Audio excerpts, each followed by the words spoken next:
আমার ভার্সিটির একটা ফ্রেন্ডের বার্থডে ছিল আর সেই উপলক্ষে এই কেকটা বানানো হয়েছে। আর এই কেকটা বানানোর পিছনে আরেকটাও কারণ হচ্ছে যাতে ভার্সিটির সবাইকে আমি কেকটা টেস্ট করাইতে পারি। তো এই কেকটা ছিল চকলেট কেক, 1 পাউন্ডের মধ্যে এই কেকটা বানানো হয়েছে। এই কেকটা পুরাটাই চকলেট কেকই ছিল, কিন্তু হচ্ছে ওপরে এটা সাদা ক্রিম দিয়ে কোট করা হয়েছে আর এটা একটা ফ্লোরাল ডিজাইন করছিলাম। মানে বলতে পারেন আমি আমার মন মতোই ডিজাইন করছি এই কেকটার। তো কেকটা বানানোর পরে কেকটার কালার কম্বিনেশন আর হচ্ছে এটার ফ্লোরাল ডিজাইনটা আমার কাছে এত ভালো লাগছে যে আমার মনেই হইতেছিল না এই কেকটা আমি কাউকে দিয়ে আসি। মনে হইতেছিল আমি এই কেকটা দেখবো, রেখে দিব ফ্রিজে, এভাবেই থাক। তো আমার এটাই মনে হচ্ছিল। তো কেকটা ফার্স্টে আমি সাদা ক্রিম দিয়ে একটু কোট করে নিয়েছি।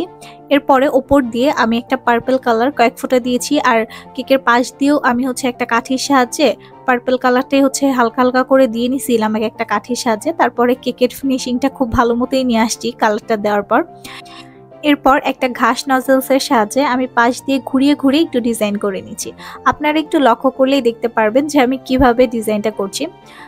তো এই ডিজাইনটা মূলত আমি একটা ফেসবুক পেজেই মনে হয় দেখছিলাম, আমার ঠিক মনে নেই। তখন থেকে আমার কাছে এই ডিজাইনটা খুবই ভালো লাগছিল। তখন থেকেই আমি ভাবছিলাম যে এরকম একটা কেক আমি বানাবো। বেশিরভাগই অর্ডারের কেকই বানানো হয়, এই জন্য মানে আমি নিজে থেকে কোনো ডিজাইন করতে পারি না। কাস্টমাররা যেই কাস্টমাইজ কেকের ছবি দেয় সেভাবে আসলে করতে হয়।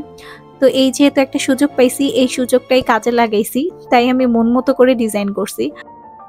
আর আমার কাছে অন্যান্য কেকের তুলনায় কেন জানি এরকম ফ্লোরাল কেকের ডিজাইনগুলোই অনেক বেশি ভাল লাগে। কার কাছে কিরকম লাগে আমি জানি না, বাট আমার কাছে অনেক বেশি ভাল লাগে।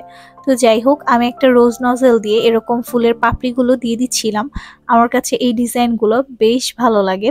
তো আমি এরকম কয়েকটা পাপড়িও দিয়ে দিয়েছি আর পাশ দিয়ে কয়েকটা পাতাও দিয়ে দিছি। ব্যাস এভাবেই আমি কেকের ডিজাইনটা কমপ্লিট করছি। আর আমি একটা কথা বলে দিই, যারা যারা কেকের অর্ডার দিতে চাচ্ছেন তারা কিন্তু 2-3 দিন হাতে রেখে তারপরে কেকের অর্ডারগুলো কনফার্ম করবেন, কেননা আমরা কোনো ইমার্জেন্সি অর্ডার নিয়ে থাকি না। এজন্য হাতে একটু টাইম নিয়ে কেকের অর্ডারগুলো দিবেন। তো কেকের উপর দিয়ে আমি কিছু সুগার বল দিয়ে দিয়েছিলাম আর পাশ দিয়ে একটু হ্যাপি বার্থডে লিখে দিয়েছিলাম, আমার হচ্ছে ফ্রেন্ডের নাম লিখে দিয়েছিলাম। ব্যাস কমপ্লিট হয়ে গেল। তো কেকটা খাওয়ার পর আমার ভার্সিটির ফ্রেন্ডরা এত ভালো একটা রিভিউ দিছে, যেটা শোনার পর আমি নিজেও অনেক বেশি খুশি হয়ে গেছি। তো যাই হোক, আপনারাও জানাবেন কেকের ডিজাইনটা কিরকম হয়েছে।